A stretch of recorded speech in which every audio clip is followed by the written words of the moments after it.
Ils font partie de ceux qui sont en première ligne depuis le début de la crise. Les bénévoles de la protection civile ont notamment permis de transférer en train les malades de l'Est de la France et de Paris vers l'Ouest. Mais leur association risque de disparaître faute de rentrée financière. Nous avons suivi les équipes de l'Oise, reportage de Noé Poitvin et Stéphane Guimau. Ils viennent d'être appelés par le SAMU. Ici dans le Val d'Oise, protégés de la tête aux pieds, les bénévoles de la protection civile interviennent au domicile d'une femme.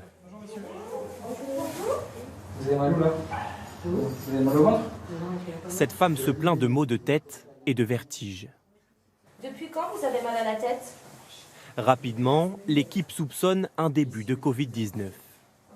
Vous sentez bien ou vous sentez pas l'odeur du café par exemple de ce matin?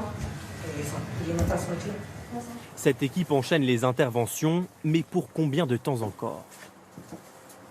Sur 12 heures de garde, sur 6 interventions, il y a au moins 2 Covid. La protection civile est une association qui manque cruellement de moyens. En cause, le confinement.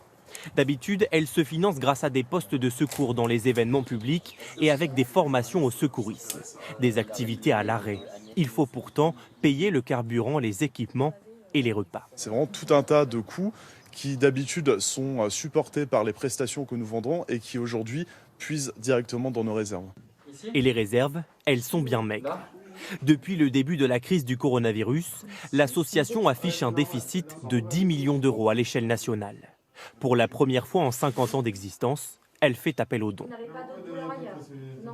D'ici quelques semaines, on n'aura plus assez de réserves de trésorerie pour continuer nos activités sur le terrain, qui sont entreprises depuis le début de la crise, mais aussi un grand nombre de missions qui nous sont confiées de jour en jour auprès des collectivités et des pouvoirs publics.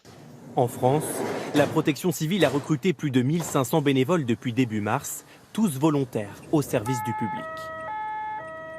Et si vous souhaitez aider la protection civile, vous pouvez envoyer un SMS au 92 3 92 avec le mot « don ».